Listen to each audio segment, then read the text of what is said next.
Hello everybody, and welcome to the introduction of a new show where we're going to be talking football with myself and my co-host Ryan Boyle. How we going? And Boiler, for people that don't know, is a Arsenal supporter. I don't think many people don't know that. Nah, I think everybody, even Americans, know that. Yeah, you see me from the space station. Always in an Arsenal cap. So we've had a few technical issues there, so we're going to be restarting the show here. So what we were talking about was Arsenal's transfer plans and your two signings. If you could just hand to Wenger, you would just hand them Lacazette or Benzema for up front, and then you were saying that you would like to see them play three at the back. If they didn't, they went back to four. A good strong defensive player like a Thiago Silva or something along them lines.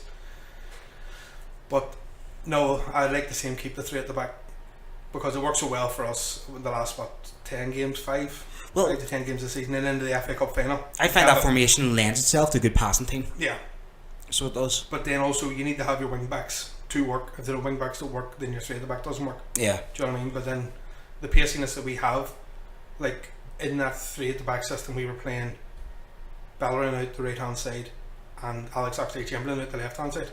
And Alex Oxlade-Chamberlain's come into a wee world of his own the last 6 months. But he's been very versatile. He's been linked so strongly with Liverpool, and I think Liverpool will be a really good fit for him to unleash his attacking potential. Right.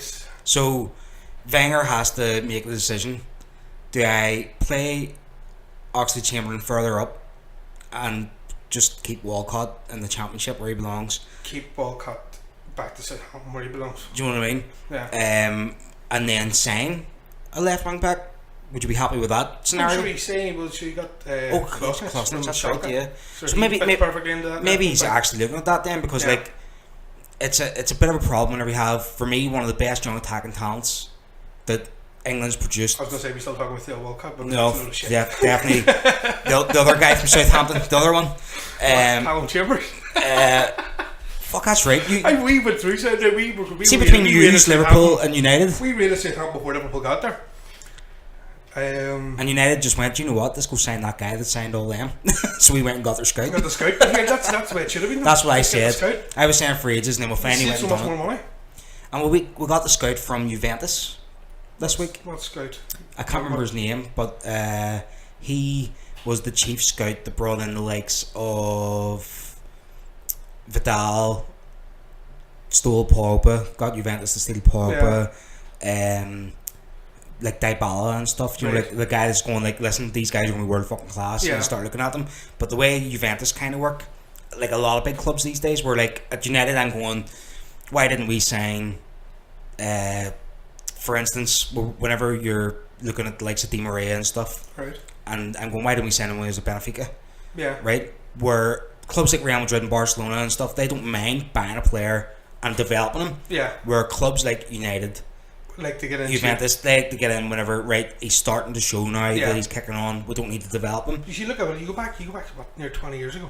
Wenger was the king of that. Yeah. You think, signed Nicholas Anelka, Bergkamp, Anelka, Henry. No, Bergkamp was there. Bergkamp was there the year before he came in, but Bergkamp was already a household name. Yeah. Do you know what I mean? You had to remember in '84 how well the Dutch done at the World Cup. Yeah. Then he was at Inter, and for some reason Italian football didn't suit him, and it was just plucked away back. But no, what I'm saying was the likes of, with Wenger got Anelka for what, 200,000, sold to Real Madrid for 23 million. Yeah. Ali Bior signed for pennies, sold in Man City 30 million. 30 million. No, because Clichy went the same year. That's what it was. Do you know what the best thing is? No, Clichy went the year after. Who else was? Kolo Touré went the same year. Do you want to know what I fucking love about that Ali Bior? We offered 40 million for Ali Bior the year before. Yeah. And Wenger was like, no, you're not having him. And I think that's whenever Ali Bior kicked the toys out of the basket. Yeah. It was like, I said, I'm not playing here. And like, he really did have a bad season, yet City still plucked him out. And I was like, but here, City sent him to Real Madrid. And this is true. For a year, you remember that? This is true. And let's face it, to go to Real Madrid, you obviously have something about you. But well, to be fair, Gravesen. I actually like Gravesen. He was fantastic for Celtic. Gravesen was good for Celtic. He was good for Everton too. Yeah. And the one thing is about that Real Madrid team at the time, so we're so off topic, this is what happens. This is what happens. Well, the thing is with Gravesen, Real Madrid didn't have anybody in that mould in that team. No. Like they lost that year he joined. I think they lost Fernando Herrero. Somebody else retired. Goody lost Goody that year, I think. Who else? Somebody big went. And somebody big went as well. You're right there, like. But when would that have been? that was 2005 or 6. Zidane went. That's who went. But Zidane went 2006. They lacked steel in the midfield. Yeah. And they were like, who can we bring in? And Gravison was a hard man in the midfield. Like, see, the thing is, 5 foot nothing and just fucking ballsy. Just Gattuso, a bald Gattuso. Yeah. And see, whenever we went to Real, I was like, I would have loved to have Gravison at United because we were looking for a replacement for Roy Keane. Yeah. And don't get me wrong, he couldn't play the ball, but he could win the ball. Tackle. Yeah, he could win the ball, and bit like Gattuso. Gattuso for years couldn't pass the ball until he was in his latter career. But like he would win the ball and just give it to Pirlo. Yeah. You know, like play to your strengths, like. That's why you worked so well back then. You think about it. Roy Keane hit the tackles. Scholes couldn't tackle a fish supper. No. But you could ping a ball 50 yards. Yeah. Do you know what I mean? Yeah, I love that. I was saying on the podcast before about one of the documentaries on Paul Scholes about like Fergie used to be walking around the training pitch or heading into his office or whatever, and a ball had gone him, and he'd turn around and Scholes was like 60 yards away, like was pretending nothing happened, and he's like he knew who it was, but he couldn't fucking say it. Just as you're talking about Scholes, that's like you may laugh at this, but see Granit Xhaka for Arsenal, he reminds me so much of Paul Scholes. What, in the tackling sense? No, on all senses of football. Don't be wrong. Yes, Scholes played what 35, 36, and then retired and then came back. He played 34, 35, and then took a year off, then came back. So you're saying to 37 was playing? Yeah. Xhaka's what, 23? Don't be wrong, man cannot tackle to save his life. But he's not afraid to tackle, and that's the difference. Arsenal never had tacklers since Vieira left. He's not afraid to tackle. Yes, he'll get you a guaranteed yellow card a game, at least 4 or 5 red cards a season. Yeah. But he can ping the ball, and he's unbelievable at how he plays the ball. You see, I have an issue with Xhaka, right? He wasn't worth the money. See, we're going to talk the transfer inflation, right? Okay. Because it's a big fucking issue with me, right? And I wanted to talk to you about it because we'll talk to Steve about it in the Premier League, at the tail end of the Premier League review. But I want to talk to you about it. And my issue is with Xhaka and a lot of players. Like, you got Welbeck at what Welbeck was worth. Yeah. Right? Which annoyed me because I was like, they should have charged him the English rate. Well, that's true. Right? And I was like, he's worth that much. But that was the great master Louis van Gaal that done that. And I just wanted rid of him. Didn't like him. He was fantastic. He was the greatest manager he's had. Fuck. Telling you, man. Between him and Moyes, we fucking tossed that up. We hear a lot of United fans argue about Moyes. I liked Moyes. I wanted him to get a year. I wanted to give him another year. Moyes was given, 10 months, if even. He started in July and sacked March. So, 10 months. Right? In those 10 months, alright, he was coming behind Fergie. And let's face it, yes, Fergie's the greatest manager of all time. As painful it is to say that, he is. Yeah. Oh, just right? You look, alright, he got 2 transfer windows? We'll say one. The January transfer window it's a load of shit. Before we go on, right, for the background, for the people that don't know, Moyes came in to replace Fergie, and Woodward came in to replace Gill. Right, at the same time. That was a big one. That was so. If Gill was there and said, "I'll do a year, so I give you 3 transfer windows, and then I'll leave," he would have got every target Moyes wanted. So that year we were linked with Cruz, we were linked with Thiago. Linked with every footballer that ever played football. And the thing is, we were in talks with nearly every one of them, but Woodward didn't have the know-how to close these deals. Where if it was David Gill, he would have just went in. But you were looking 35 million for Tony Cruz. Well, there's 40. Yeah. Right. Give me him. You want Thiago Alcantara? There you go, there's 30, give me him. Right, who else do you need? He would have went and done that because that's what he done for fucking 15 years at United. Yeah. Where Woodward didn't have that and ended up fucking losing all. Instead of Fabregas, we got fucking Flamey. So yeah, continue your point there, sorry. Boys. Where was I? Right. Actually, yes, that here, and actually that's Flamey's part of this point actually. That first season that Moyes had, it was terrible. And then he's brought in Louis van Gaal. At the time, was it the World Cup had just ended is what it was. He had the Dutch team in the World Cup. Yeah. And he brought the Dutch team. The Dutch team done alright. Semi-finals. Yeah. And with a really weak Dutch team. Well, not really when you think about it. No, but if you look at their qualifying before Van Gaal came in, they were struggling. Then he came in, right the ship. Yeah, well that's true. I always just remember the penalty shootout. I just remember the that change. blind pass to Van Persie's head. Who was next?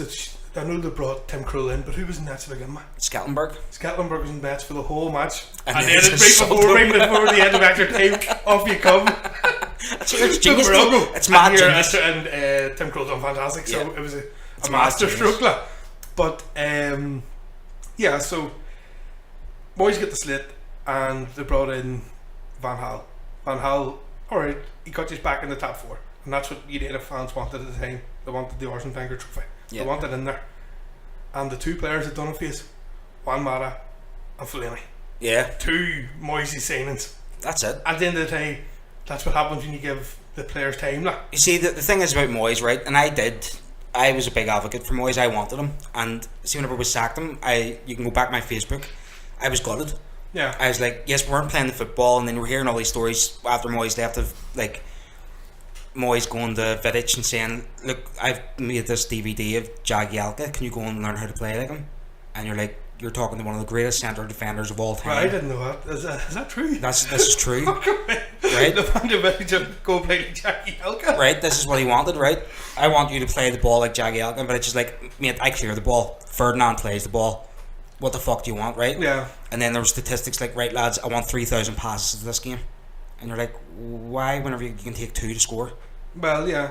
Instead of 3,000 passes, Don't get me 3,000 goals. You know, like, Don't get me wrong, that was the United way of playing. You think about it, yes, it's not the long ball, but it is in a way, but it's not hoofing up a field. you mix hoof it. to the side, Yeah. and then it's swinging. yeah. Don't get me wrong, it is a long way of playing, but it doesn't. It's not the hoof. Long And ball. see, like under Van Gaal, he brought a bit of that back. People were like, "Oh, United are a long ball team," and I like yourself. And like, what about Giggs and Beckham? Yeah, Like them boys were crossing the ball from the halfway. that's it. Do you know what I mean? Like You know, exactly. Like, sticking it Ryan underneath Van Giggs Nistelrooy's head. Like up and down the wing and just crossing the ball. It was always United way. yeah, Hit your flanks, even back to Dennis Irwin, blitzing up the left hand side. he's the best left back. back with the right foot. Unbelievable, unbelievable. But you know, And he was straight up he's- and hoof the ball in. see, between him and Roy Keane, he's a big advocate of what, or a big reason why I advocate clubs. They should be looking at Gaelic footballers Right. because them boys played Gaelic, Yeah. and like I think Irwin didn't get started playing football till he was 19. Yeah, well, that's true. He's laid on. Like, and then he got signed to, where was he? Oldham, Yeah. and he signed to Oldham from a fucking Gaelic football team. Basically, Yeah. he was playing football part time somewhere, and Yeah. they spotted him and went, "Do you want some money?" He's like, "I'll take your money." Do you know, Yeah. like, where and Roy Keane was the same. Gaelic footballers, mate, really good keepers. If you ever watch Gaelic football, really good keepers and really good quick players. Yeah. And a lot of them boys that play football in their part time Oh, aye. for fun. Exactly. You probably got like really good world class footballers hidden away in a fucking Yeah. non professional league. Exactly. But yeah, also you got to remember the Gaelic football's an amateur sport. Like. That's it. Do you know what I And mean? see, Gabriel Bastuda was another one. Like, he was a basketball player, Yeah. and somebody looked at him and went, "You can kick a ball really hard, and you're quick, and you're tall. Why don't you try football?" And Yeah. he tried football when he was like 18 or 19. And Crazy, like. do you know what I mean? It is crazy how quick the things can turn. That you'd even think, look at the likes of Ian Wright, don't get me wrong, tried his whole life to be a footballer, This is it. and no team picked him up. And then it was Alan Kirbysley was managed Palace then. Was it Kirbysley? It was. I think so. Kirbysley managed in Palace in the early 90s and took him till like late 80s, sir, and took him, give him a trial. He was on a 3-month trial and came in, start of the season, or not even start of the season, it was just after January. Came in 3 months, unbelievable, had the ground running, FA Cup final, drew 3 each, we United. That's You know it. what I mean? Yeah. Beat 2-1, and Ray comes on, scores 2, 3-2 up, and then United nick it, and then back in the days of replay, went back and then United won 1-0 in the replay, but do you know what I mean? And then the rest is history. One of my favourite Everyone ones knows is Ian Wright, like. one of my favorite ones is Di Canio. Was a Lazio ultra. Well, sure, you see that with his fascist salutes. I know that there, All like, that back in yeah, the you can day. definitely tell. But like, he wasn't even a footballer until his 20s. I would like to say. No, well, it was Mid-20s. Mid-20s. But And he went to- he didn't stand up really long. No, but Lazio done like a open call or something. They were really struggling, Yeah. didn't they? And Di Canio went in and was the only player But signed. you got to remember back then, sure, like if you ever in Rome, there's the two teams, Roma and Lazio. Yeah. Don't get me wrong, it's an absolute nightmare. I was in Rome about 2008. I was there 2007. 10 years ago, I'm just walking down the street and a guy come up to me and goes, offered me 2 football tickets. I was like, why not? Go and see a football match. Look at the tickets, Roma Lazio. I was like, no. I won't watch it on TV. You know what I mean? I'll find a nice but that's neutral it. You got to pub. remember back then, everybody wanted to play for Roma. Yeah. Because Lazio were never doing the stuff. It was always Roma. Like even for us, who would glance at the Italian league. You knew who Roma were over You Lazio. know who Roma was. Well, for me, Lazio. I knew who Lazio were over Roma because whenever I was coming up, Lazio had players I really liked. Right, okay. So, Lazio at the time had Varane, who ended up coming to United and playing shit. Mm-hmm. They had somebody, I'm trying to fucking think who it was. Was Christian Vieri they had for a while? Vieri, and then Vieri went to Fiorentina. And then he went to Inter from there, didn't he? And No. Went to Inter and then went to Fiorentina, so that's where he finished. Yeah. So I remember he was playing. Who were they playing? It was an English team. Was it the UEFA Cup or was it the Champ? No, it was the UEFA Cup. Might have been Liverpool. And the semi-final, and Christian Vieri straight through blazed. He was a great player, but Lazio had players that I really liked and had defenders that I really liked as well. Like Cannavaro was Lazio. Yeah. Like Lazio always had good players, and then they turned into under Sven-Göran Eriksson. They turned into a selling club. Yeah. So they did.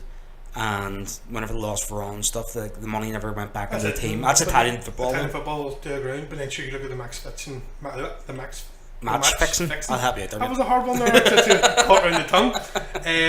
You know what I mean? But then you look at it, Juventus relegated.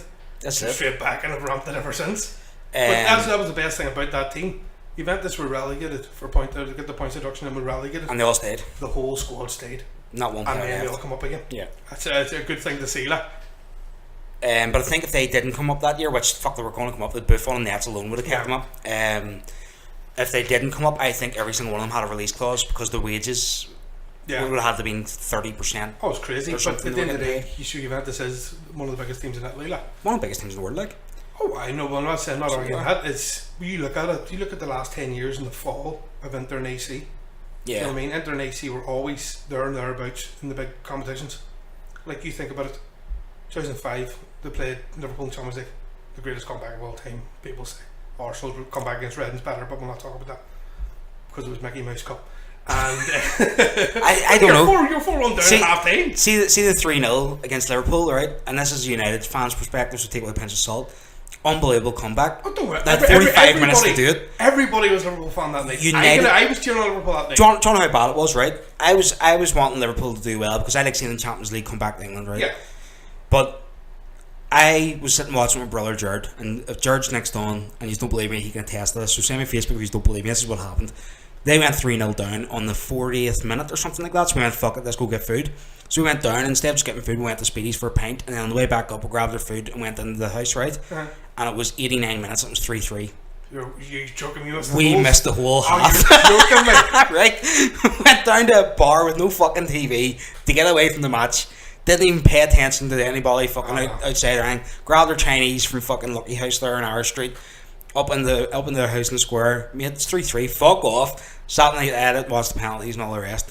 But yes, we missed that match. But then we caught the highlights later on 11 o'clock, and I was like, right, that's amazing. That's one of the greatest comebacks of all time. My thing is, United won their match with 2 minutes to spare.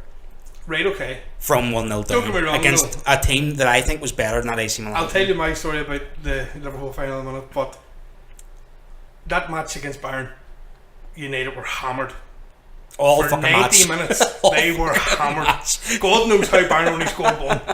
But I agree with you, yes, they done it in 94 minutes, whatever it was, but 93, so they scored in the stoppage time in the 92nd minute. But yes, you did do it in the 90 minutes, which is the good thing. Well, we only played well for 2 minutes and we scored 2 goals. But you also got to remember that you didn't have Roy Keane that in my final, and that was probably one of the most hardest things to do, was not have your captain in the final. But we were saying there about the Liverpool the 3 each match. Do you remember Rogie in Marion Park? Yes. I was in Rogie's house. Rogie's a die-hard Liverpool fan. Sat and watched the first half in Rogie, and 3-0 half time he turned it off. He goes, not fucking watching that shit. And I goes, right, 100%. So I literally walked from his house in Marion Park down Saul Street to my home. As I got in, turned it on, and Gerrard just scored, so it was 3-1.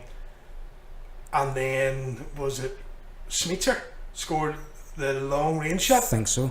Schmeitzer scored. I see Schmeitzer now. This is 2 and 3 minutes. I straight on the phone to him. I'm like, we turn this back on. He goes, why? And I goes, it's 3-2. Turn it back on. And while I was on the phone to him, they got the penalty. I goes, it's 3-2 and you've got a penalty. And then bang, phone went dead. And then actually, after they scored the third, I went back up to him. I was like, going to get in, like, you're some Liverpool fan. Turned it off at half time. Oh no, that's why I turned it off, because I knew they'd score. Did you ever get that in your head though when you're watching a match? If I didn't watch that match, I would have won. It's every supporter has that. Well, here, even mad. Go back to this season, the FA Cup. We were sitting in the Arca. I was sitting with Shane McGee.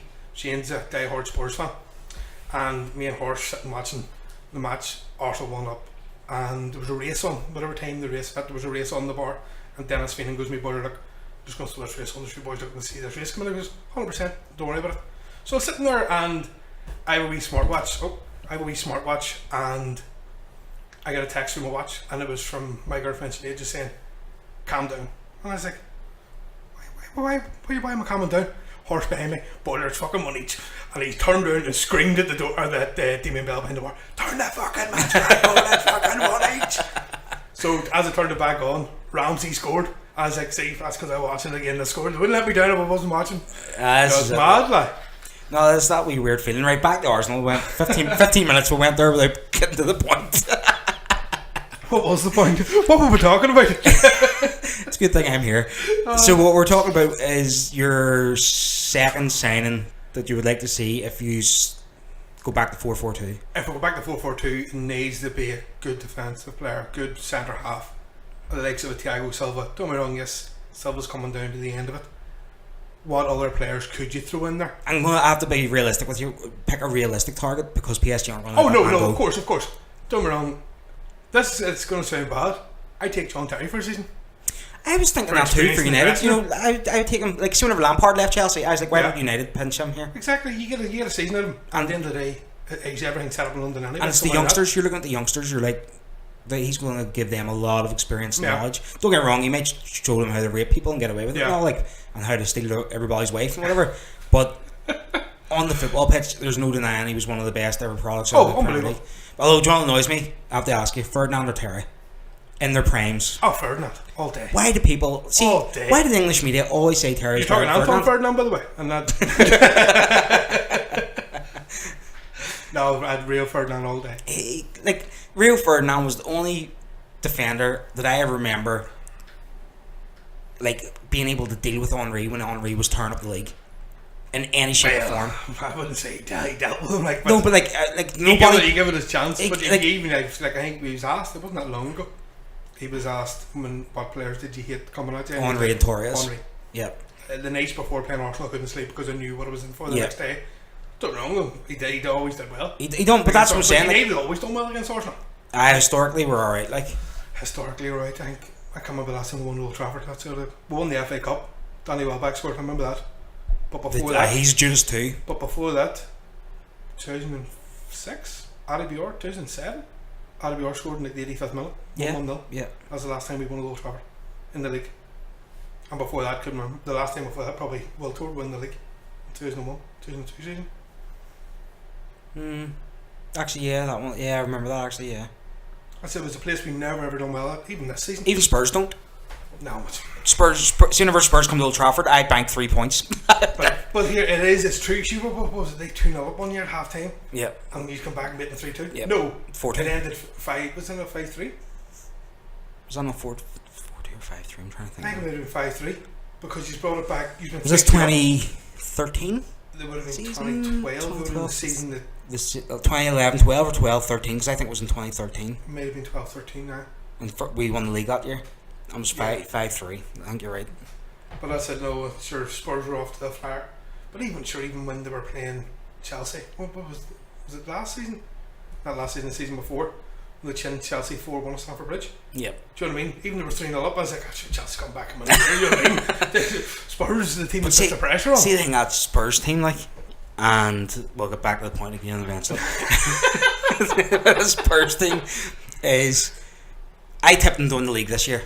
No. So that last year I looked at them and I was like, I thought they were going to win. No. Next year, if they strengthen just a couple but who do you take out of that team? Honestly, who do you take out of that Spurs team? Walker's leaving, so they need to bring in somebody. Right. For me, they need a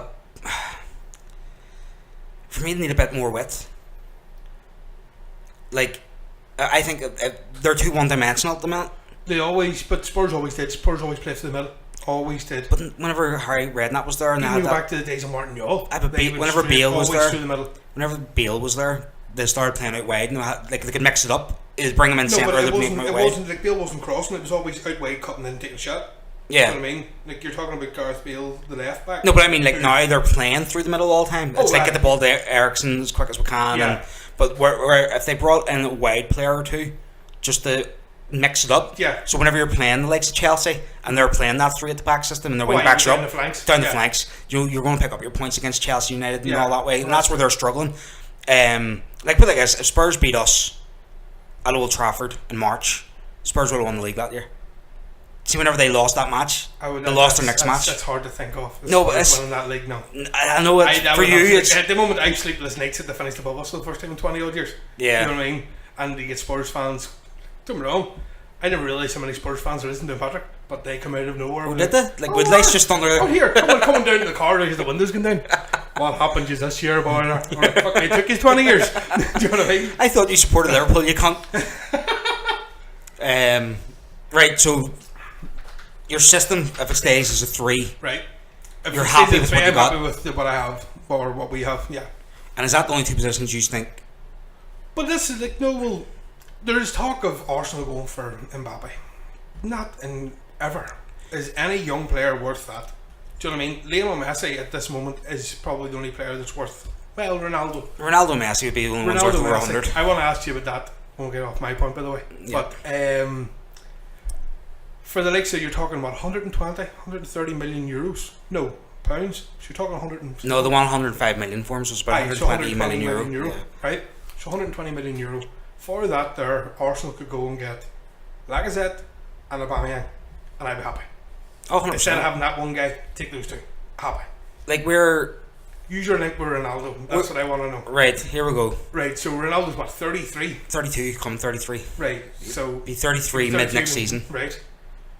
Are you happy paying? Well, it's going to be 170, 180 million to buy him. When you include wages and agents' fees. Here's what I want. Right. I want United fans to listen carefully. Right. No, these are real United fans, are the ones that have the blinkers on. I'm talking about the dreamers, the bring back Ronaldo. Right. I would love to have seen Cristiano Ronaldo back 2 years ago. Right. I would still take Ronaldo now if they were saying give us 90 million. I'd give them 90 million. Yeah, Be happy. He'd still score you 40 goals. Yeah, right? no, I agree with you there. Here's the big issue. This rumour comes up every fucking year. It does. The closest we ever got to signing Ronaldo was in Woodward and Moyes' first window together. That was the closest we ever got. And he had said to Ferguson, I might want to come home. That was his words to Ferguson. So we went in for him. He ended up getting a big bumper contract, same as Ramos. That was that transfer window, right? Then the year after, it pops up again. He gets another contract. The year after, it pops up again, and they do something for one of his family or something. Yeah. His dad gets a tractor or something. I don't know what it was, right? It's one of them fucking weird. Well, it was mad then. I don't know. That's right. His dad did that. That was an alcoholic. That's right. Needs to drive a tractor while you're going to the pub, right? Madeira, right? So this year it was the tax thing, and I do genuinely believe he's unhappy. Madrid, I do believe that. Yeah, you Like, can see that he's guy- in his play. Don't get me wrong. When they brought Bale in, you can see how happy. Oh, he was. straight away, yeah. You know what I mean? Instantly. Like he gets booed, and he still scored 50 goals this year. Yeah. And he gets booed. I don't understand how he gets booed. I don't understand. How does that work? How do they cheer? Even as much as I hate Gareth Bale, as much as I hate that guy, He doesn't deserve it either. he got booed as well, and like, I don't understand why. Look at Modric. They voted Modric their worst ever signing. Modric is fantastic, and that's hard for me to say with being a Spurs player. Like after his first season, they had a pool. Yeah. In this century, right? That team works around Modric. Yeah. And it's fantastic the way it works. They built the team around Ronaldo, and then when they brought in Modric, they were like, no, we need to make Ronaldo fit Modric. Yeah. People are like, Ronaldo was put in the striker because he was losing his pace. Ronaldo would play out wide if he wanted to. Oh, why? They looked at it and went, Modric feeding Ronaldo makes far more sense Yeah. than Modric feeding Benzema. Let Benzema do the hard work and come back if Modric is forward to like tidy up and work hard and do the running. Where they're like, we can unleash Ronaldo with Modric, you know. That's easy. Like, Modric is fantastic. See, like, don't get me wrong, people talk about, oh, he can hit the long ball, but can he do a 5-yard pass? Modric can ping it. Like, honestly, see, like, they talk about Barcelona and the triangle, the ticky-tacky football. Yeah.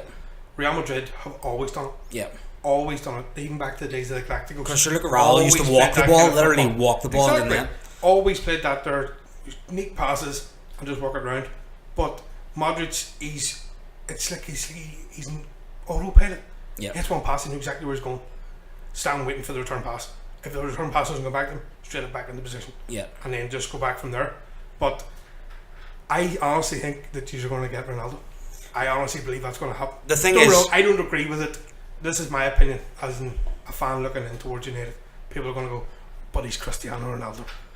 For 170, 180 million, you're going to get a player that's in his mid-30s, early 30s, who honestly has a year, 2 years. Do you want Spurs stat? Do you want me Spurs stat? Just to cheer you up. Go for it. See, for what Ronaldo will cost United, Spurs are building a new stadium for. Well, you think about it that way, like. Yeah, but you think for a season, don't get me wrong, yes, he's won Europa League and you get Champions League football. If he come back in and he's won the Champions League next season, then yes, it's all worth it. But I don't agree paying that amount of money for he's not coming. 2 years. He's not coming. I don't know. I think he is going to come. Here's the reason why he's not coming. The president has come out and he said, I've spoken to Cristiano over the phone, things are settling down. What I think he was wanting to do, Ronaldo knows if he just throws a tantrum, Real Madrid are going out. A bit like Rooney was United a few years ago. You've done it with him as well. See, like, I remember Fergie took him slave. off. He was like, I'm a slave. I can't remember who it was, but Fergie took him off against someone and he literally went ballistic. That's right. He was at home. I can't remember who it was, but I remember kicking the water bottles going up into the dugout. Like. But he's bowed him. But at the end of the day, players actually have to. Oh, yeah. Do you know what I mean? They need massaged in their sweet spots. Like. But the reason why I was saying I think it is going to happen is because Real Madrid want the hair, and that will be part of the deal. If they want the hair, I have a plan for this. Right, I've seen this. I've seen the future when it comes to the hair. He's fucking staying at United. But here we go. Here's my scenario where he leaves. Right, if he leaves, Man City just spent 40 million on Ellison. Right. Everton just signed Pickford for 30. Yeah. So the hair's worth easily 70. 70 easily. Right. I would say if Real Madrid really want the hair, come in and say we will give you Gareth Bale and you give us the hair and 20 million. And I would gladly part with the hair and 20 million to bring Bale in. And then we sign Donnarumma. Now that's the way it looks to me in a perfect world. Yeah. They need to make the hair on par with Suarez was a couple of years ago. Because see, if you're looking at the three best keepers in the world, Lloris, the hair, and Neuer. I was going to say, if you didn't say Manuel Neuer, I'd put you through that wall. If you're looking at them, better than the two of them. No, he's not. He's fucking not. No, he's not. Shut up. Right? That's my opinion. No, he's not. Hugo Lloris. Well, I'll talk about sports. Right. but see, out of all them, right? If you factor in age and you factor in experience in different leagues and all the rest, the hair is worth more than the other two. Right. Okay. Right. If you just factor in that way, right? Well, he's just had 26 now. 26. So he's coming into his prime in 10 years as a goalkeeper. But you know what? So you hear he's 15 years on. Do you know what I mean? He's the likes of Neville Southall, Van der Sar, Swartza. Do you know what I mean? Czech still going well. Here, Petr Cech's only 34. That's it. Like, do you know what I mean? 35. 35 now, but he's only coming. 5 years ago. David Seaman. I remember David Seaman giving an interview where he said, I'm only reaching my prime now, and people were like, you're 36. Yeah. And he's like, but goalkeepers don't understand goalkeeping until you see every fucking shot from every fucking angle. Yeah, no, here, Seaman was right. So, so we released Seaman when he was, 39? 39. And he went from us to Man City. Yeah. Don't get me wrong, as heartbreaking that would have been for David Seaman, the season he went is the season we went unbeaten. Yeah. Do you know what I mean? And Lehman was nowhere near the keeper. Don't get me wrong, I like Lehman. He was mad as a box of frogs, but he's nowhere near the standard of Seaman. No, of course not. Nowhere near. So he's not. Wouldn't have came close. Like, I City boy, they just love fucking stealing good keepers. Like they had Schmeichel. Yeah. You know what I mean? Right. So, United's transfer plans then. Right. For me, because you have the two. Right. That's it. That's my plan. I think United need 5. 5? I don't think you need that many. Here's what we need. Need to buy a replacement for Carrick. We're going to have Donnarumma coming in and have to train him up for 3 years and then he'll become the world's best. Right, Carrick. Right, so I like Fabinho. Right, okay. From Monaco. I would like to see him, or I would like to see. People say Eric Dyer. I'm not interested. People say Malic. I'm not interested. Malic's too slow. We need somebody dynamic. Fabinho puts in a tackle. No, don't get me wrong. Matic would fit perfectly in your team. But he's too slow. No, but he doesn't need to go forward. But he does. Except there, no. No. I'm not saying he needs to go forward. I'm not saying he needs to go forward. Sorry. What I'm saying is we need somebody who's tenacious. See, the further forward we push Paul Pogba on the left. Right.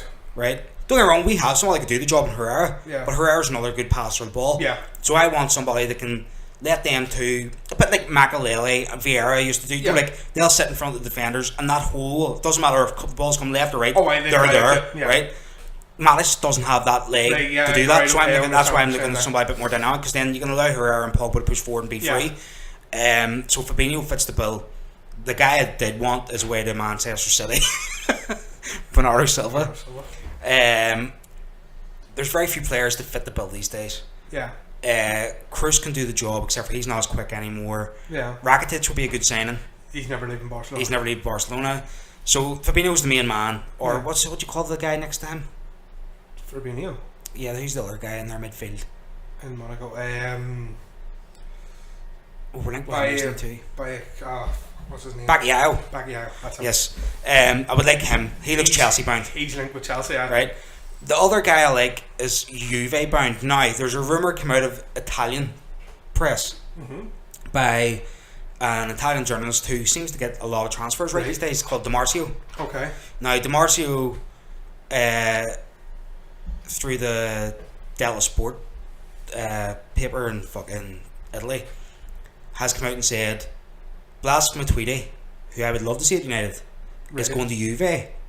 And the reason he's going to Juve is because Juve bid 45 million for Fabinho and was told by his agent in Monaco that United lodged a 50 million bid, euros, these are all euros, for Fabinho, and personal terms are in the process of being agreed. Right, okay. So we're expecting this to all come out within the next week, that we've got Fabinho, right? Right. I'm over the moon with that.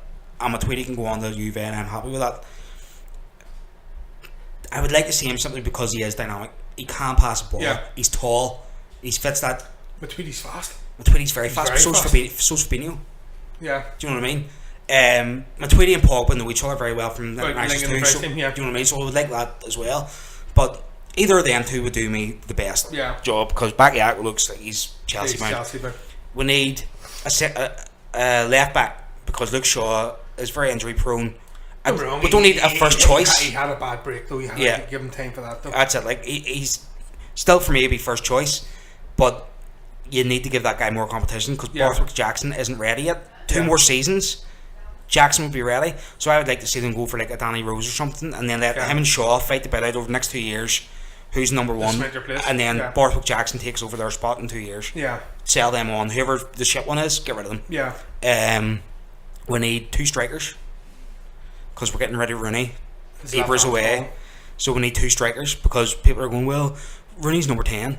We've got Juan Mata, we've got Ander Herrera, we've got Mkhitaryan. We've got people to play that position. Rooney is not a number 10 player. No, he was never number 10. Never was. Never number 10. So we need 2 strikers. We're linked with Morata. I'd love to see Morata at United. Morata's a good player. Morata's so underrated, it's fucking shocking. But then also that could happen with what we're saying there about Ronaldo and the Real Madrid dealings with De Gea.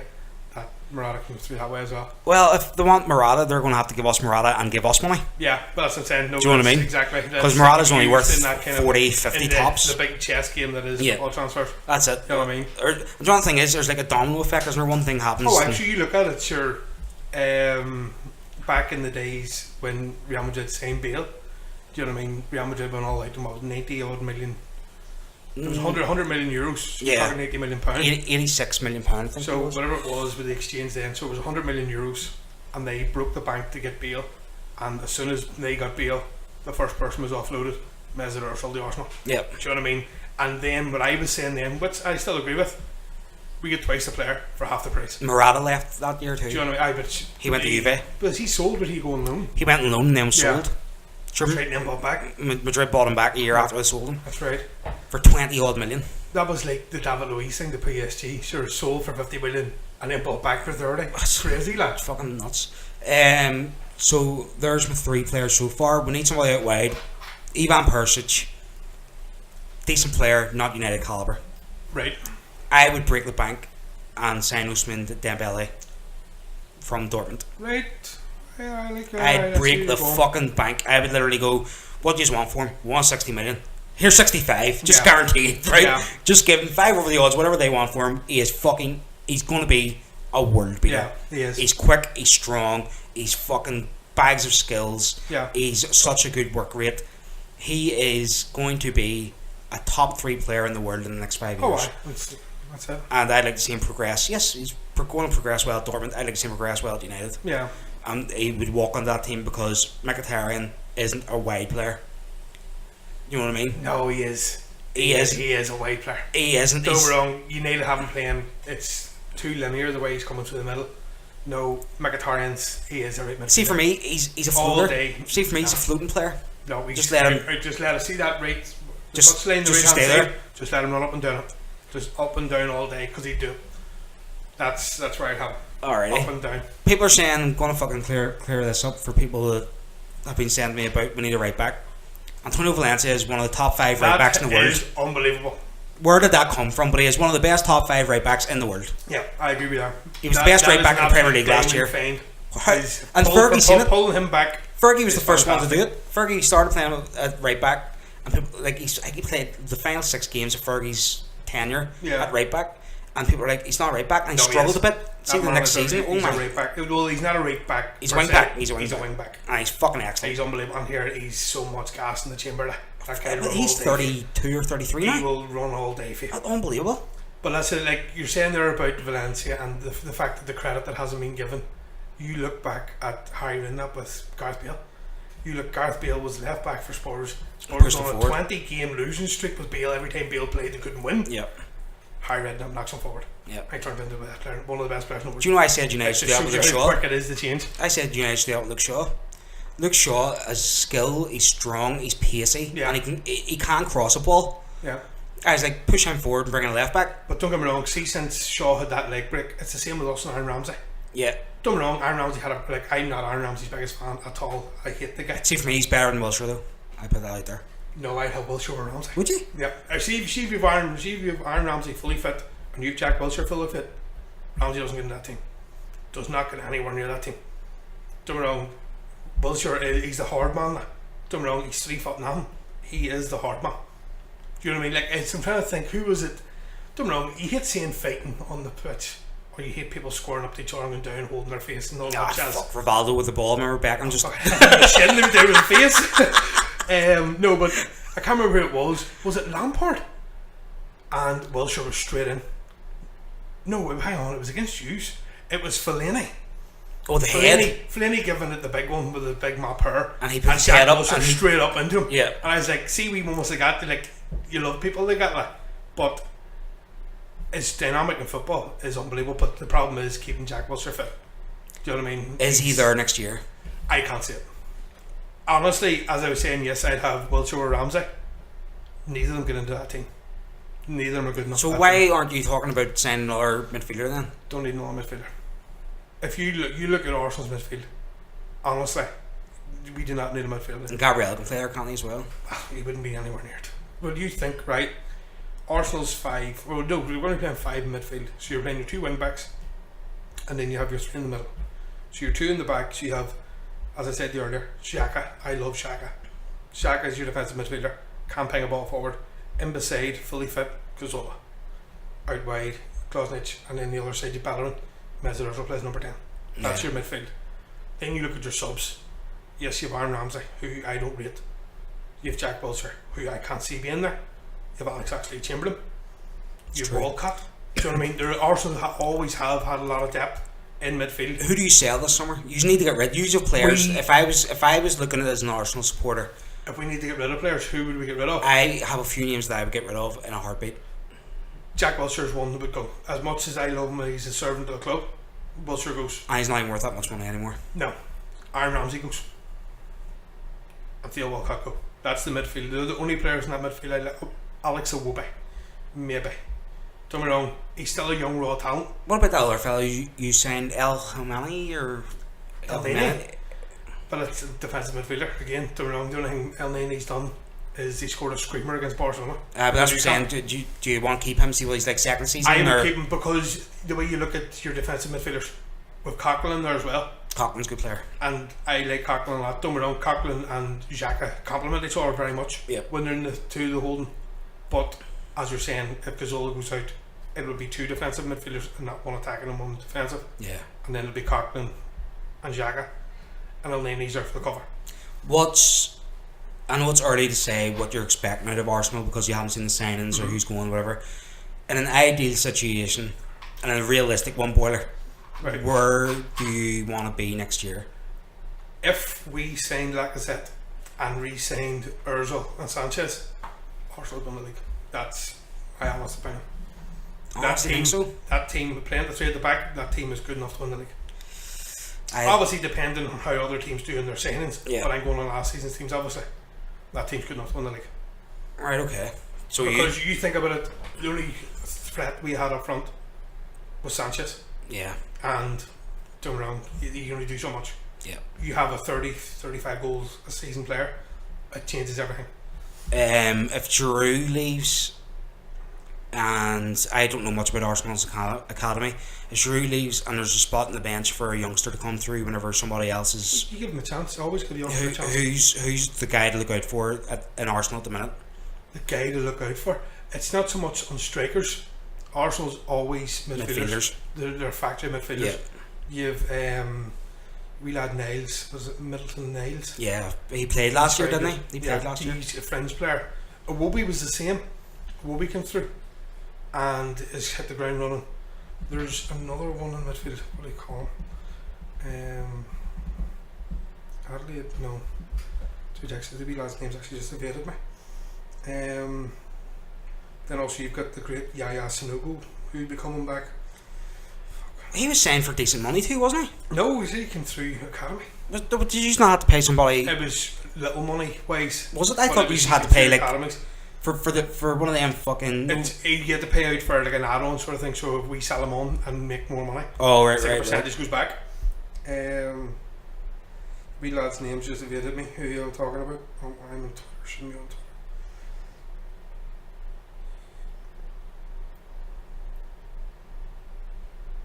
Mad, I'm trying to think. There is two young wee talents in the midfield.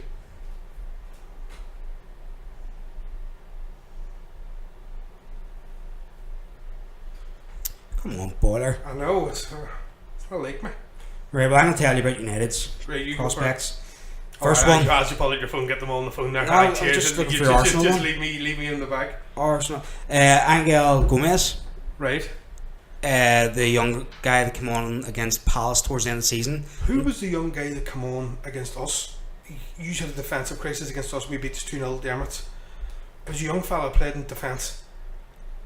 I'm trying to. I can't. Axel Twansibi or Timothy Fosu-Mensah, or if it was a left back, it's Dimitri Mitchell. I honestly can't remember. But the wee lad had an absolute crack game, and at the end of the day, he marked Sanchez out of the match. Fosu-Mensah. Yeah. Well, as I said, the wee lad was unbelievable. Don't get me wrong, the rest of the team wasn't the best. Well, Fosu-Mensah is a hot topic at the minute among United supporters because Mourinho didn't give him a chance. So, as a United supporter myself, I thought I would see Timothy Fosu-Mensah at least 10 starts this year. Yeah. He played 20 minutes this year, and it was against Hughes.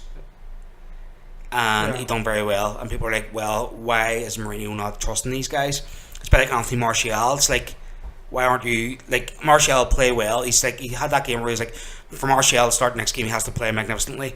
The Arsenal player that I had, it was Rennie Adelaide. He is unbelievable. We lad is going to be burning space. And when are you expecting? Who do you expect this year? 2 seasons. 2 seasons for all them. Yeah, for all them is a breakthrough properly. Same United. That's the thing with Wenger. Wenger always did give the youngsters a chance. You look at the Carling Cup, and the last, not so much the last couple of years, but the FA Cup, he always had youngsters in. Well, I remember a Carling Cup match was when it was the Carling Cup. What is it now? It's Capital One Cup. Capital One Cup. I remember when it was the Carling Cup. No, it's the EFL. Oh, it's the EFL. That's right. EFL. I remember whenever. Won it. still the Worthington Cup to me, mate. Benson Hedges Cup back in the 90s. Remember that? He's Rob Purse, Southampton. They played well too. They were unbelievable that day. I remember the match where I think it was a semi-final, and we played U's, and it was our youngsters basically playing your youngsters. Yeah. And it was the year our youngsters won, and Welbeck and all played in the final. Yeah. And they won. I think they won that cup that year. That was 2011 or 10 or something, I want to say. And it was 2010 was Arsenal against Birmingham City. I can't remember what year Arsenal it was. won each, and then Cristiano That's and right.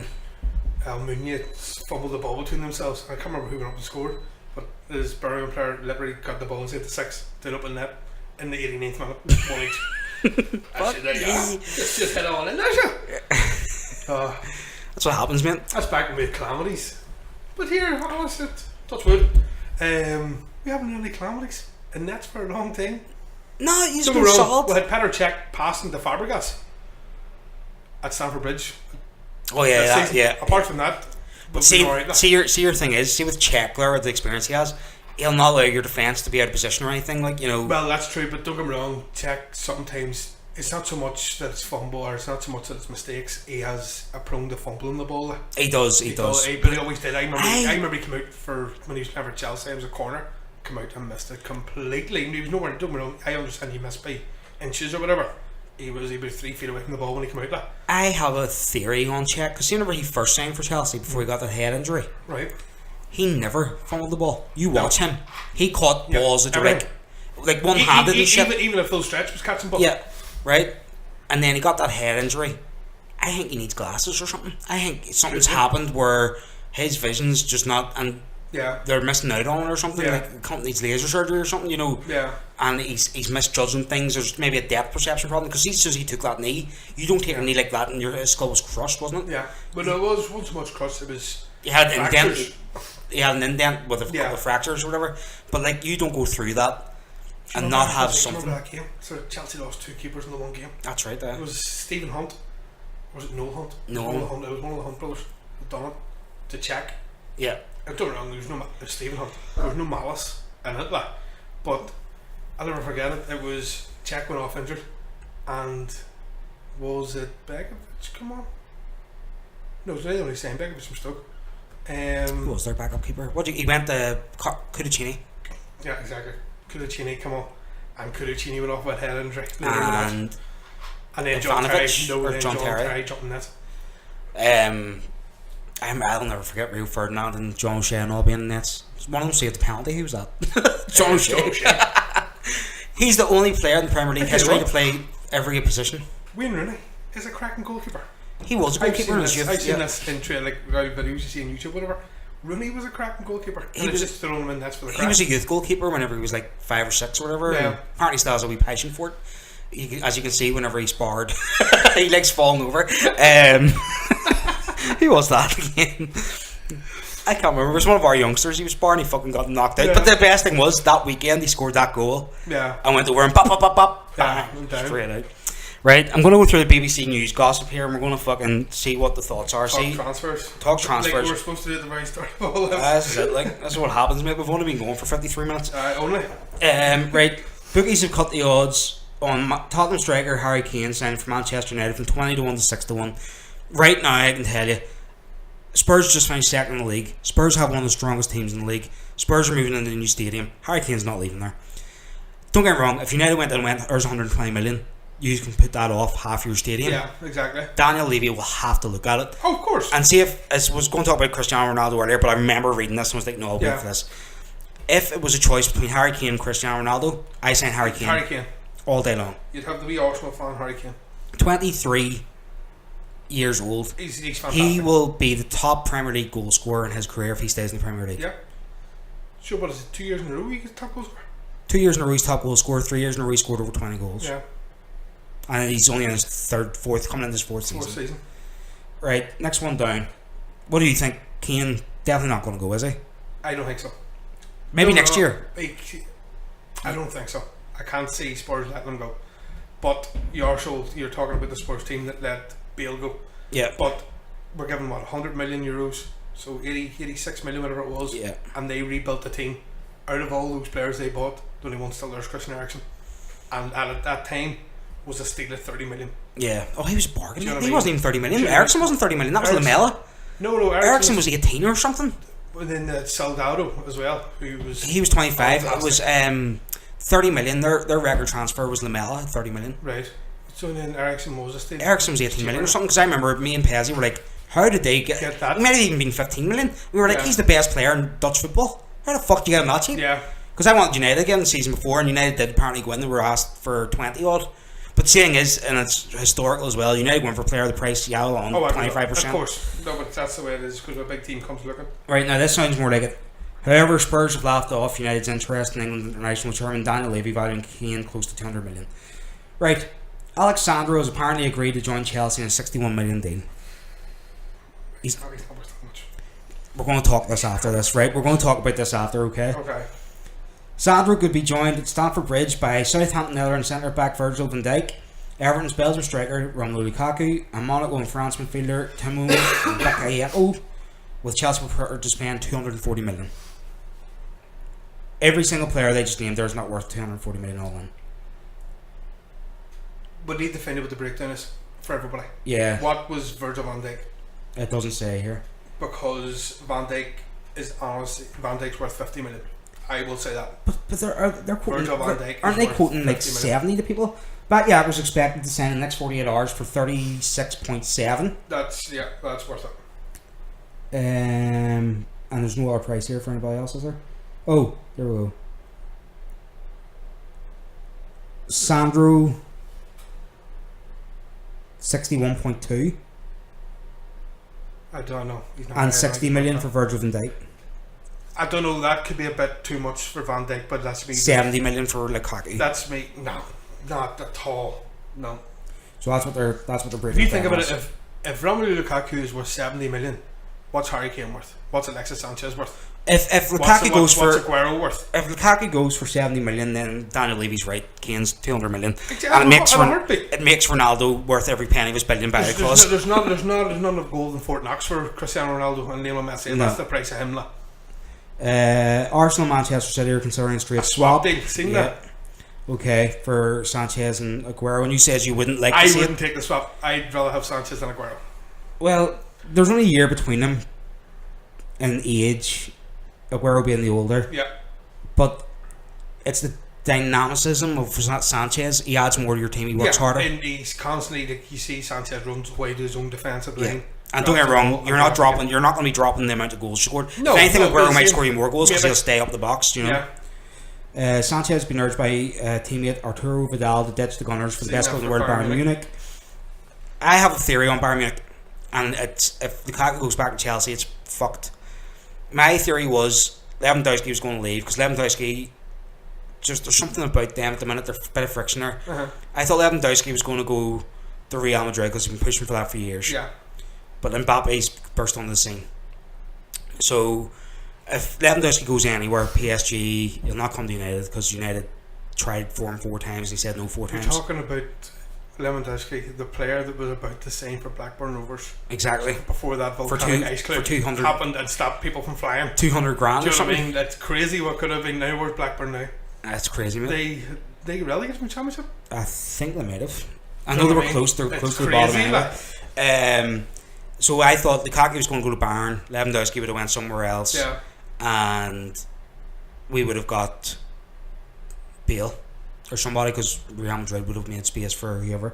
Right, that was my theory, but it's all fucked now because he's going to Chelsea again. Yeah. Why would you go back to a club that didn't want you twice? Exactly. But then sure, we'll talk about Paul Pogba as well, sure. Do you know what I mean? It's just the exact same story. I have an issue about the Pogba one. I think Pogba was in the right. He was ready for first team football. No, he was ready. No, wait, when you get rid of him the first time, he was. He was ready for first team football. And soon whenever he went, I was literally remember whenever he was leaving, shouting at the TV. Yeah. There was a picture of Ferguson, and they were talking. I'm shouting at the TV, "You fucking Scottish cunt!" Right? Yeah. Because Pogba is Vieira, right? He is. He's Vieira, and see whenever he was in our youth team, and I used to watch him in the youth team, and I used ask anybody, I was going, where do you see Paul Pogba? I can't believe we stole him from the Harvard. We stole him, like we were investigated and all the rest because we offered his dad a job as a gardener where he was earning $500,000 a year. Yeah, that's mad. to cut grass at Carrington.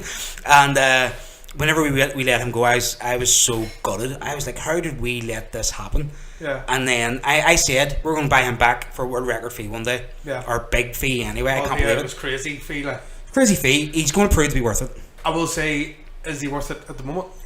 After the first season? See if Ibrahimovic scored every open. See, no way to have likely to score, should score, and all the rest. Yeah. Whatever website it is it some football stats or something? I can't remember. Some fucking site like look at every now and again through Google, but they broke it down.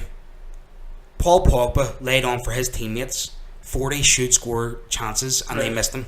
So if he even got a tenth of that, do you know what I mean? When you're talking there, I'm going to hunt for a stat. I remember when we were talking ages before all of this started. And Ozil's, you said we'll do this, but it's about Mesut Ozil. Ozil's the same. He's consistently in the top 5 assist rates in the world every year, and he's so underrated. Don't get me wrong, he's a lazy bastard. He doesn't track back or nothing, but that's what you have the boys behind him for. Do you know what I mean? Yeah. Like, you don't get fucking David Silva tracking back. You didn't have Juan Mata when he was Chelsea tracking back. That's what the other boys are for. No, Ozil's a top class player, and you can see why Ronaldo cried whenever he left. So Giroud has been in contact with the president of Lyon for a potential move to League One club this summer.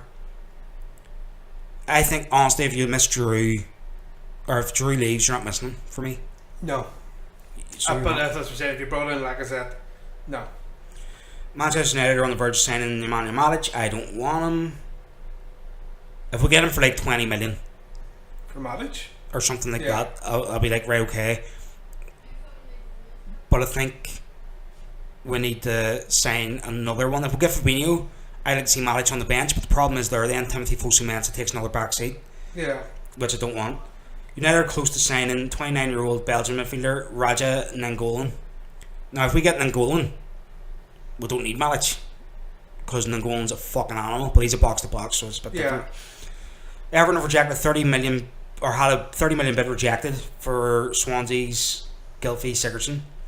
Sigurdsson's not worth 30. No. Chelsea can make a shock 35 million bid for Kostas Manola from Roma. I think he's moving to St. Petersburg as far as I remember. I can't see him going that way. Former says Sven Eriksson has reassured Manchester United captain Wayne Rooney he'll be treated like a king, I think was the term used. Treated like a king. If he moves to China. He would though. He can fucking go to China. No, but here he would. He would my. If you look at what Tevez is doing out there. He must leave. 650. He's the highest paid. I can't believe Oscar went out there though. 50 million. I don't. Hulk. Look at Hulk as well. Yeah. And there's somebody else that went out there, and whenever I read it, I was like, "Fuck, how did they even away?" And Anto Sanchez has distanced himself from a move for United. He was linked with United late in the week, last week. Kylian Mbappe is set to be offered a 900% pay rise to fend off interest from Real Madrid, Liverpool, and Arsenal. What's he on then? Must be on like 20 grand or something. Mbappe. 900%. Exactly. He is on. I think is it 20, 25? He is on really, really minimum wages. So what's what is he? 18, 19? He's 19. Do you know what I mean? But for 20 grand a week for a 19-year-old. Now, if Liverpool or Spurs sign this player, I think the rest of the league can be in a bit of trouble because I really rate him. Maximilian Meyer is being tracked by Spurs and Liverpool, right, from Schalke, and he is a good player. Palace want to make a move for Kelechi Iheanacho.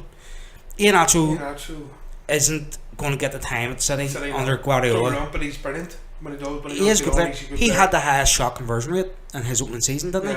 Like, he literally scored, I think he had 12 shots and scored 9 goals or something. I was going to say Podolski's record was beaten. Podolski had the best shot to goal ratio ever in the Premier League. No, I think Josh Harp got that. 1 shot, 1 goal, and then he got sold. But I think it's a minimum. The stat way it worked. There's a minimum over 10 games or something. 10 games, whatever it was. Juventus will bid 50 million for Cedric Suarez from Southampton. He would suit because they're going to lose Dani Alves. Yeah. So he would suit. Here we go. AC Milan and Italy keeper Gianluigi Donnarumma has been linked with Real Madrid and Manchester United, but posted a message on social media. He was discussing a new deal with AC. AC offered him a contract and he said no. Yeah. And I was like, it was in the back of my head that he might be just doing these transfer flirtations to get them to double it or whatever. Contracts, yeah. So maybe that's worked. And then I was reading their Pepe Reina to Newcastle because the whole Rafa Benitez connection. I think it'd be brilliant for Newcastle. It'd be good for Premier League because he's a character. Big time, but at the end of the day, was Newcastle coming back into the Premier League? How do you think it'll go? It depends on the transfer window. I think they have a good enough team to stay. At the end of the day, they had a good enough team when they were relegated. Just they never played. It was the whole Alan Pardew 8-season contract. I don't like Pardew, and I never have. Pardew was in charge of West Ham when West Ham got relegated. Yeah. And people forget that. And the reason he was in charge was because Harry Redknapp had a heart attack. No, was it not? Redknapp had left. Redknapp has walked away from football managing completely. That's right, because he had the heart attack and then Pardew took over. Kerbersley took over. And then Pardew came from Charlton. Yeah. And then it was mad was Kerbersley went from West Ham to Charlton. And Pardew came from Charlton to West Ham. And West Ham went down and Charlton went up. No, but the two of them played each other and the two of them went and sat in the wrong dugouts. That's right. That's right. But yeah, and then West Ham went down that season. Oh, that's brilliant. I remember that actually. They were sitting in the wrong dugout. I just remember the two of them cross at the halfway and I was like, oh fuck that. But it's mad if one done it, but the two of them done it. Like. That's just the rest of it's all bullshit. Arsene Wenger will consider signing Anthony Martial should they not get Mbappe. Now, Martial, mate, why does United need... People are going, why aren't United in for Kylian Mbappe? Because we have Marcus Rashford and Anthony Martial. We don't need Mbappe. We've got two players that are going to be world beaters. We need to nurture them. Rashford needs a lot more work. Oh, he does, but he's 18. He's raw talent. He's 18. Do you know? I mean, like, he come on. Was it last season? Last February. Was it Europa League you were in then? We played against FC Midtjylland. You were knocked out of the Champions League. That's what it was. And you came third in the group. Was that last season? Not last season. The season before. No, it was last season. Last February under LVG. Yeah. And we're playing FC Midtjylland. That's what I'm saying. You were in the Champions League that season. And good. Now you came third in the group. Yeah. And went into the Europa League. Yeah. He come on in that game, and he scored 2 in that game. 2 goals. And then it's like, Marcus Rashford. This wee, the wee lad, when they needed something, the wee man showed up. He scored against City. Then he's hit Arsenal after that European game. Yeah. So there's 2 games in the bounce. He scored 2 goals. Yeah. Don't wrong. Arsenal, which at that stage we were running for the league. Yeah. Then and that's when. And then we put the brakes on it. We were derailed for the league then. Like. And then he played City and scored a goal 2 weeks later. Crazy, like, don't get me wrong, like. That was the weirdest match I've ever seen. Do you know the funny thing is? About Rashford? Seeing the reserves, he didn't score that many goals. No. Came in the first team to start scoring. You're like, where did you get that from? Do you know, like, where Martial? You also got to remember that wee man Lingard, everyone had eyes for Lingard. Do you know what I mean? Because he was breaking through at the same time. Well, you see, Fergie had always said about Lingard. I brought this up as well on previous podcast. Fergie, whenever Lingard was about 16 or 17, Fergie had looked at him and says he will be ready for the first team when he's about 22. Yeah. But my issue with Lingard is I don't think he's United calibre. Right. I think you might see him being slowly replaced by Gomez. Right. And I think you'll see Lingard to move to one of our feeder teams, Everton or Newcastle, one of the ones that buy our fucking reserves. Yeah. You know, you'll see him go and you'll see him doing well. He's always sold Everton. We have a good relationship with Everton. Villa was another one he's always sold players to. Yeah, Villa, Everton, West Brom now. Yeah. They've got quite a few of our players. Leicester won the league with 3 United players. People forget about that. Drinkwater, Simpson, one of their strikers. What do you call him?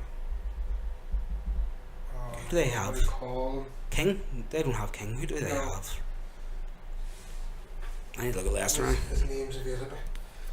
Who was up front? You had Varda, you had Mahrez, you had Arasaki. Who else? There's somebody else there. Leicester. It's mad he hasn't been mentioned actually yet in the transfer sagas of it all. Who's this? Mahrez. Because his attitude was shit. He's not staying at Leicester. His attitude was shit, so players or teams are like, why the fuck? Yeah. Why would we bid? I think he regrets. I think and Jamie Vardy regrets it as well. The two of them were offered the big bumper payday. Yep. And they never went for it. They should have. Yeah, should have took it when they had it. Don't get me wrong, we'll always give Leicester credit for what they've done, but then last season in the Champions League, don't get me wrong, they got beat by a goal over an aggregate against Atletico.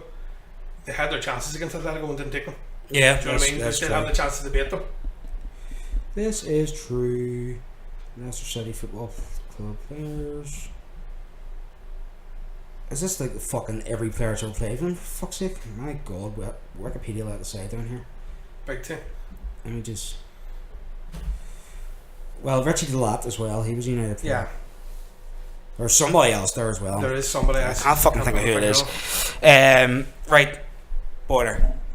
Transfer inflation, mate. What's your take on this? Because inflation. See, whenever United, when big teams go for sold players, Ronaldo, right? I kind of got the feeling we were on the verge of a crazy transfer thing occurring, because Ronaldo at the time, yes, he was worth world record money. Yeah, he was. But whenever you get that player, he went for 80 million, all up front. Yeah, it was 80 million flat, all up front. Now, if you take into consideration Real Madrid have constantly done that. Yeah. Figo was signed for 40, Zidane was signed for 45.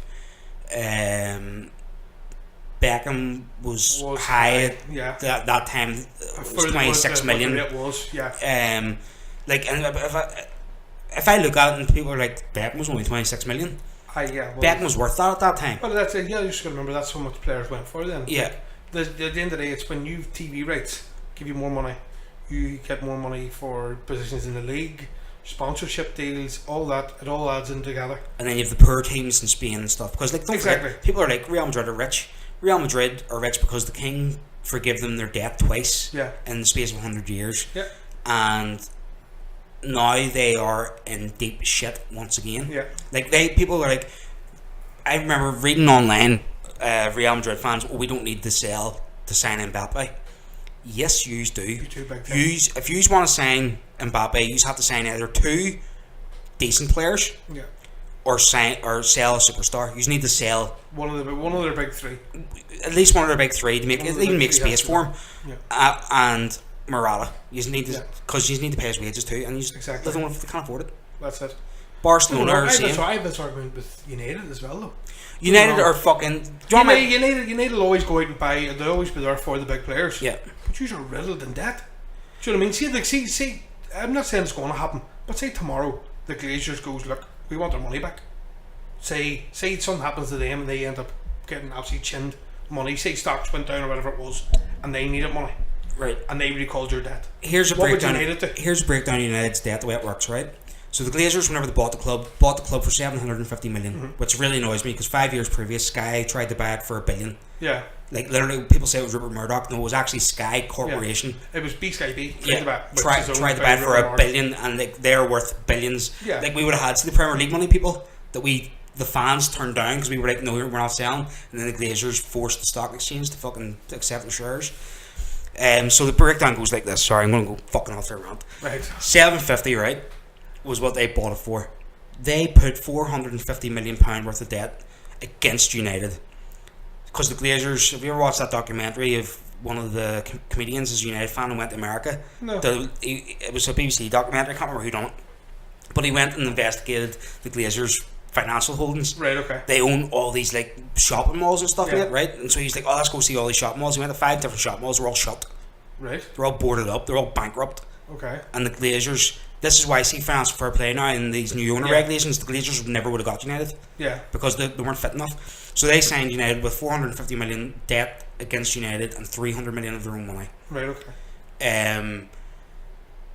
The 450 is now down to 300, I would like to say. And then the Glazers take... We're profitable every year. Even servicing our debt. Even servicing our debt. Yeah. I think we pay 80 million a year in our debt, interest and towards the loan. I say our debt, the Glazers' debt, right? No, but it's your club debt. Yeah, they say you're right in the way you're saying it. Yeah, so we service that, and we still come out with like 150 million in profit. Okay. And then the Glazers take 75, and then 75 goes back into the kitty. Right. And then if we need a big signing, the Glazers release a wee bit more funding from whatever. Okay. So that's the way the Glazers kind of do that. So because we're on the New York Stock Exchange now, if the Glazers were to say we want our money out of the club, they can't without selling stock. Right, okay, I understand that now. So we're the Glazers, because they needed the money. They needed the money for the Buccaneers, who they own in America. Yeah. So they put 30% of United up for sale, I think. So they put 30% of United up for sale in the New York Stock Exchange. They took that money, instead of investing back in United, investing in the Buccaneers. That's their money. That's their right to do, because they're the owners, right? They can do whatever they want with their ownership. The issue is, if they come in and say we need our money, then United board, other board members besides the Glazers, can go to government and go to courts and say, well, they're asking for this 300 million, but they sold 30% of the club and put the money into a different business venture. Right, okay. So, in all intents and purposes, they owe the club. With their 30% that they their have, 30% clear the debt. Clear the debt. Yeah. So, the Glazers, United are in debt on Okay. paper, because the Glazers keep borrowing money for other ventures. No, I understand that. If the Glazers were ever to pull out, United are the only club at the minute in world football that are in debt and will never ever be in trouble. Yeah. All United will need to do is 2 years earnings without the Glazers. So if say the fans bought the club back, Yeah. right? It would take 2 years for us to clear our debt. 2 years, right? Barcelona owe 400 million, and Barcelona are fan run. Barcelona have a wage structure and a signing structure in place, which they broke with all these big signings. Yeah. Like Ronaldinho was their record signing for a reason for ages. Where now they've broke it so many times with Neymar. There's a reason why they're hiding. Neymar is still now their highest. Suarez? No, I think they paid more for Neymar. Well, Neymar's the reported one was only 50. Well, if it was reported, right? Then but that's where Suarez was 80. Barcelona hide a lot of their tax and a lot of their agent fees and a lot of transfer fees because they can't afford it. They need to hide it from their board because they're a fan-run club. So every fan that owns a share gets a fucking stockholding report. Yeah. Right? We signed Neymar for 50, but because we only signed him for 50, we still made 120 profit this year. Yeah. Well, no, you signed him for 90. I think it worked out at. Yeah. And so your profits cut right down. Exactly. And then what's your actual wages for him? What the agent get paid? It doesn't say here. You know, the breakdowns of how it works. The board are hiding money. Real Madrid are going to need bailed out again soon too. Barcelona and Real Madrid are unsustainable. Yeah. So in the next 3 years, them clubs are going to collapse. Financial fair play is going to hit them like they're hitting. But that's about the have sure financial fair play already hit Barca. So that's why they had the transfer embargo. And Atletico Madrid is in the midst of being hit. Yeah. So their embargo that's not lifted to January. I think. City or Inter Milan are getting hit, and City and Liverpool are getting hit again with youth ones. And also, sure, Liverpool are being pulled on tapping, which that's right, tapping now as well. Virgil van Dijk. And you can get points deducted for tapping. But no, sure, will that happen with us? Well, sure, when Chelsea, Mourinho's done a lot of tapping up. Oh, I go through it. There's a lot of tapping for Mourinho. Yeah. For all the teams he's managed, talking Porto, Chelsea, United, Inter, Real Madrid, he's done it all with them all. His first run at Chelsea, he tapped up Ashley Cole. Yep. The great Ashley Cole that he is. At the time, the outcome was Ashley Cole was fined 100,000. Mourinho was fined 100,000. Yeah. And Chelsea were given a suspended 3-point deduction. If the 3 points had been deducted, they wouldn't have won the league. That's how mad it came down to, like. That's crazy, like. Well, Liverpool and City can't sign any under 18s for another year, I think. Yeah. It's crazy now how it's going. But it's like, it's all this money. Like, I was watching, there's a really good video on YouTube, if you look it up, on was it the Weekly Football Review or something? Or was it one of the United ones? And they had the top 10 clubs in debt. The most in debt's United. Yes. Right? But at the end of the video... But it's sustainable. United can't sustain it because, fuck, we make billions a year. Crazy money a year. Like. There was a club in it that I laughed at when they said this, and I was like, I've been saying it for years. The club has a really rich owner, and if the really rich owner pulls out, the club is over $1 billion in debt. Liverpool. Chelsea. Abramovich sinks his own money into Chelsea. Well, yes, I knew that.